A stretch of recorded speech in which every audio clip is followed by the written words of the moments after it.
తిరుపతి దేవస్థానంలో వైసీపీ నేతల అరాచకాలు ఒక్కొక్కటిగా బయటపడుతున్నాయి. స్వామివారి దర్శనం పేరుతో సిఫారసు లేఖల బాగోతాలు వెలుగులోకి వస్తున్నాయి. ప్రతిరోజు వందల మందికి ఒక్కో నాయకుడు సిఫారసుపై దర్శనాలు కల్పించడంతో సామాన్యులకు స్వామివారి దర్శనం ఆలస్యమవుతోంది. గంటలు తరబడి లైన్లలో వేచి చూడాల్సిన పరిస్థితి వస్తోంది. మాజీ మంత్రి పెద్దిరెడ్డికి సంబంధించిన సిఫారసుతో ఒకే రోజు 70 మందికి దర్శనం, మరో 20 మందికి సేవల టికెట్లు కల్పించడం పలు విమర్శలకు దారితీస్తుంది. తిరుమల కొండపై వైసీపీ నేతలు విధ్వంసం సృష్టించారని జనసేన నేత కిరణ్ రాయల్ విమర్శించారు. ఆయన ఏమన్నారో మా ప్రతినిధి దామోదర్ అందిస్తారు. గత పాలకుల దర్శనాల చిట్టా ఒకటొకటి బయటపడుతుంది. గతంలో విప్ చెవిరెడ్డి భాస్కర్ రెడ్డి 60 మందికి ఒకే లెటర్లో దర్శనమివ్వగా తాజాగా మాజీ మంత్రి పెద్దిరెడ్డి గతంలో ఏకంగా 74 మందికి దర్శనాలు ఇచ్చాడు. అందులో 20 సేవలు కాగా మిగతాటివి ప్రోటోకాల్, వివిధ రకాల బ్రేక్ దర్శనాలు. మొత్తం మీద చూస్తే సామాన్యుడికి ఒక దర్శనం టికెట్ ఇవ్వమంటే ఎన్నో 1.25 లక్ష ఆంక్షలు పెట్టే టీటీడీ ఉన్నతాధికారులు వీరి విషయంలో ఏదైతే వైసీపీ పెద్దల విషయంలో ఎంతో ఉదారత చూపించారు. తాజాగా ఈరోజు మరో లిస్టు బయటపడింది. పెద్దిరెడ్డి మాజీ మంత్రి పెద్దిరెడ్డి రామచంద్రారెడ్డి మంత్రిగా ఉన్న సమయంలో ఒకే రోజు 74 మందికి దర్శనాలు కల్పించడం రికార్డుగా చెప్పుకోవచ్చు. దీనిపై మరిన్ని విషయాలు మాట్లాడడానికి మనతో జనసేన తిరుపతి ఇన్ఛార్జ్ కిరణ్ రాయల్ ఉన్నారు. ఆయన అడిగి మరిన్ని విషయాలు తెలుసుకొని చెప్పండి, ఇలా జరిగినాయా? రోజు ఎంతమంది ఈ విధంగా దర్శనాలకు వచ్చేవాళ్ళు? సార్, ఒక సామాన్యుడు నిజంగానే దేవుని ప్రార్థించేవాడు 36 గంటలు 40 గంటలు వెయిట్ చేయాలి. ఇప్పుడు సరే లేదు, వాడికి హై రికమెండ్ చేసుకుంటే 10,000 టికెట్ కొనుక్కోవాలి, లేదా రికమెండ్ చేసుకుంటే ఆన్లైన్ 300 టికెట్ కొనుక్కోవాలి. ఇక్కడ అది కూడా అలా చూసారు, తోసేస్తారు భక్తుల్ని. దేవుని చూసినట్టు ఉండదు. అలాంటిది 5 ఏళ్ల పరిపాలనలో వీళ్ళు ముఖ్యదేమో జీసస్ని, వీళ్ళ ముఖ్యమంత్రి ఏమో, కానీ వ్యాపారం మాత్రం ఈడ వెంకటేశ్వర వ్యాపారాలు, లాబింగ్లు. ఉదాహరణకి మా జిల్లా మంత్రి, ఉమ్మడి జిల్లా మంత్రి పెద్దిరెడ్డి రామచంద్రారెడ్డి గారు, ఇక్కడ 3 మంత్రులు ఉన్నారండి. ఈయన ఒక రోజుకి 74 మందికి దర్శనాలు, దాంట్లో 18 సేవా టికెట్లు. తోమల సేవ చూసి తిరుపతి స్థానికుడు పుట్టి పెరిగి నేను తోమల సేవ చూడాలని నా 40 ఏళ్ళ కోరిక, ఇంతలో చూడాల. చాలామంది ఇక్కడ చాలామంది మీడియా మిత్రులు ఎవరు చూస్తుంటారు తోమల సేవ ఎంతవరకు, ఈ గత 5 ఏళ్ళలో కానీ గతంలో కూడా. అలాంటిది ఒక రోజుకి 4-5 సేవా టికెట్లు, అర్చనలు, అభిషేకాలు, ఆ ప్రోటోకాల్ టికెట్లు. ఏందండి అసలు దేవుణ్ణి దర్శనం చేపిస్తారా? బస్సులు వేసుకుని తోలుకొని మీరే చూపిస్తారా?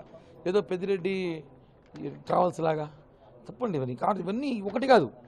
ఇంకా రోజా గారు ఉన్నారు, ఆమె అయితే ఎప్పుడు ఆ మాడా వీధిలో తిరుగుతూ ఉంటుంది. వెంకటేశ్వర స్వామి తిరుగుతాడు తెలియదు. నారాయణ స్వామి ఉన్నాడు, వారంలో 3 రోజులు ఇడే ఉంటాడు ఆయన. వీళ్ళంతా చిట్టా బయట తీయాలి. వీళ్ళు నిజంగా దేవుడి మీద భక్తి ఉండి వస్తున్నారా, లేకపోతే మరేదైనా దేవుణ్ణి చూపించి వ్యాపారం చేస్తున్నారు? దళారులుగా మారిపోయారు మంత్రులు. మాజీ మంత్రులందరూ దళారులుగా మారిపోయి ప్రోటోకాల్ వ్యాపారం పెట్టుకున్నారు. దానికి ఉదాహరణ చెప్తున్నాం కదా. వీళ్ళ ఊళ్ళలో వీళ్ళేం పనిచేయరు. వీళ్ళు ఢిల్లీ నుంచి, ముంబై నుంచి, ఢిల్లీ ఆ పక్క నుంచి వేరే దేశాల నుంచి మన జనాలు పట్టుకొచ్చి ఇక్కడ దర్శనం చేయించి వాళ్ళ లాబింగ్, కార్లు కొనిచ్చుకోవడము, లేకపోతే ఒక 100 ఎకరాల సైట్ రాసుకోవడము, బంగారు కొనిచ్చుకోవడము, వడ్డాణాలు కొనిచ్చుకోవడంలో ఇవి చేస్తారు. ఇక్కడ దేవుని పేరుతో వీళ్ళ వ్యాపారాలు కానివ్వండి, వీళ్ళ ఆస్తులు పెంచుకోవడం తప్ప సామాన్యుడ భక్తుడికి దర్శనం కల్పించట్లేదు. దీనిపైన ఎవరిని అడిగితే ఈయన ఒక పెద్ద మనిషి ఉన్నాడు, నీతి నిజాయితీ ఆఫీసర్ ధర్మారెడ్డి. ఆయన నేను నా లెటర్ ఒకటి ఇచ్చేయలేడు. ఆయన పేరుతో ఏముండదు. ఆయన అనుచరులు, ఆయన బంధువులు, ఆయన బామార్దులు వాళ్ళ పేరుతో లిస్టు చిట్టా పెడతాడు. ఎక్కువ మాడితే మీడియా వాళ్ళ మీద కేసులు పెడతాడు, పార్టీ నాయకుల మీద కేసులు పెడతాడు, జైలుకు పంపిస్తారు. ఏందండి ఇవంతా ఆటలా? ఇప్పుడు మా ప్రభుత్వం అండి ఒకటే చెప్తున్నాం, ఇలాంటి చిట్టా అన్ని బయట తీస్తున్నాం, స్పెషల్ ఎంక్వైరీ ఇవ్వబోతున్నాం. మొన్న చెవిరెడ్డి భాస్కర్ రెడ్డి 60 దర్శనాల లిస్టు బయటపడినప్పుడు ఏం చెప్పాడంటే, తన కార్యకర్తలకు తన నియోజకవర్గంలో వారికి నేను డబ్బులు, వాళ్ళకి టికెట్లు నేను ఇప్పించాను, కానీ నేను డబ్బులకు వ్యాపారం చేసింటే నేను ఏ శిక్షకైనా సిద్ధమే అన్నట్లు మాట్లాడాడు కదా సార్. ఇక్కడ ఏమైందంటే వీళ్ళు పోటీలు పెట్టి టికెట్లు ఇచ్చారు సార్. ఆయన 60 అయితే నేను 70 ఇస్తా, నువ్వు 70 నేను 80 ఇస్తా. వీళ్ళు పోటీలు పడ్డారు వెంకటేశ్వర స్వామి దగ్గర. నాకేం తక్కువ, నేను 90 పెట్టు, నాకు స్థానిక ఎమ్మెల్యే ఉంటాడు, నాకు 100 పెట్టు. ఇలా వీళ్ళు పోటీలు పడి ఇచ్చారు. కానీ ప్రతిరోజు కూడా దర్శనానికి కాన్స్టిట్యున్సీ వాళ్ళు వస్తే ఆధార్ కార్డులు తీయండి. ఇక్కడ చూడండి, హిందీ వాళ్ళు పుంగనూరులో ఉంటారా, సింగులు బొంగులు పుంగనూరులో ఉంటారా, శర్మాలు వర్మాలు పుంగనూరులో ఉంటారా? ఎందుకు సార్ అబద్ధాలు చెప్తారు? మీ స్థానికుల పేర్లు ఏంటో మాకు తెలుసు, వీడు ఏం చెప్తా మాకు అన్నీ తెలుసు. ఒప్పుకోండి, దేవుని దగ్గర ఆటలాడింది. దేవుణ్ణి వ్యాపారం కోసం వినియోగించుకున్నారా? వాళ్ళ వ్యాపార అవకాశాలు, పరిశ్రమల కోసం దేవుని అడ్డం పెట్టుకొని లక్షలు దోచేశారు, కోట్లు దోచేశారు. వాళ్ళ వ్యాపారం, వాళ్ళ రాజకీయ అభివృద్ధి కోసం వెంకటేశ్వర స్వామిని 5 ఏళ్ళు వాడుకున్నారని చెప్పి కూడా తెలియజేస్తున్నాం. మొత్తం మీద అయితే మరోవైపు స్టేట్ విజిలెన్స్ ఎంక్వైరీ నడుస్తుంది శ్రీవాణి ట్రస్ట్ విషయంలో కానీ, అదేవిధంగా మిగతా అన్ని విషయాల్లో ఎలా ఉండబోతుంది వీళ్ళ పరిస్థితి? అందరూ తీహార్కి రెడీగా ఉండాలి సార్. ఈ స్టేట్లో జైలు సరిపోవు, ఎందుకంటే తీహార్ అయితే కరెక్ట్గా ఉంటుంది. తీహార్ క్లీన్ చేస్తాం అన్నట్టు అందరి కోసం పంపిస్తాం. వాడికి ఎవరు వదిలిపెట్టే ప్రసక్తిలా. ఎందుకంటే పెద్ద స్కామ్ చేశారు వీళ్ళు. మమ్మల్ని ఎవరు అడుగుతారులే, అధికారం మా చేతిలో ఉందనుకున్నారు. తెలియట్లేదు. ఎలక్షన్లో ఒకటి ఉంటుంది, ఓట్లు ఒకటి వేస్తారు, ప్రభుత్వాలు మారుతాయని తెలియదు. తెలుసుకున్నారు కాడికి తీర్పు తెలిసింది, శిక్షగా అమలు చేస్తారు. గతంలో ఇక్కడ చాలా కాలం జేఈఓగా పనిచేశాడు. ఆ తర్వాత టీటీడీ ఈఓ కావాలనుకున్న ఒక అధికారి బీఆర్ఎస్ తీసుకున్నాడంటే దీని మీద మీ కామెంట్? శ్రీనివాసరాజు గారు ఆయన పాపం ఏదో ఆయన ఆశించుకుని ఏదో ఈఓగా రావాలనో చివరిగా ఇక్కడ ఆయన పదవి విరామం చేసుకోవాలనుకున్నాడు.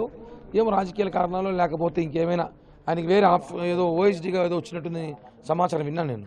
తెలంగాణకి ఆడికి వెళ్ళిపోయినట్టున్నాడు. ఇక్కడ ఐఏఎస్ ఆఫీసర్లో ఉండాలి సార్. ఇప్పుడు మీకు ఒక ఉదాహరణ చెప్తుంది. వీళ్ళ పార్టీలో పెట్టారు పి రామచంద్రారెడ్డి, కింద ఎవరు పెట్టాడు ఏవి ధర్మారెడ్డి, ఐడిఎస్ గారు. ఒక ఐడిఎస్కి తిరుమల ఇచ్చేసి ఏం చేస్తారు? ఐఏఎస్ ఆఫీసర్ కూడా కాదు, వాళ్ళే ఒప్పుకుంటున్నారు. ఐఏఎస్ ఆఫీసర్ని నిజాయితీగా న్యాయస్థానం ధర్మారెడ్డి నియామకాన్ని ఒప్పుకుంది కదా, అతనికి అనుకూలంగానే తీర్పిచ్చి. అప్పుడున్న ప్రభుత్వాల పరిస్థితులు వేరు, ఇప్పుడు ఉండేది పవన్ కళ్యాణ్ ప్రభుత్వం. ఎలా ఉంటుంది చూడండి.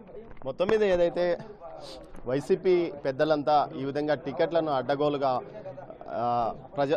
అమ్ముకోవడమా లేకపోతే ఇతర కారణాలకు ఇచ్చారా, మొత్తం మీద తమ వ్యాపార రాజకీయ అవసరాల కోసం పెద్ద ఎత్తున దర్శనాలు కల్పించారు. ఇలాంటి పరిస్థితుల్లో తమ ప్రభుత్వం ఖచ్చితంగా టీడీపీ కూటమి ప్రభుత్వం మాత్రం ఖచ్చితంగా ఇలాంటి అక్రమార్పులపై చర్యలు తీసుకుంటుంది. గతంలో 5 సంవత్సరాల్లో జరిగిన అక్రమాలపై పూర్తి స్థాయిలో చర్యలు కొనసాగుతాయి.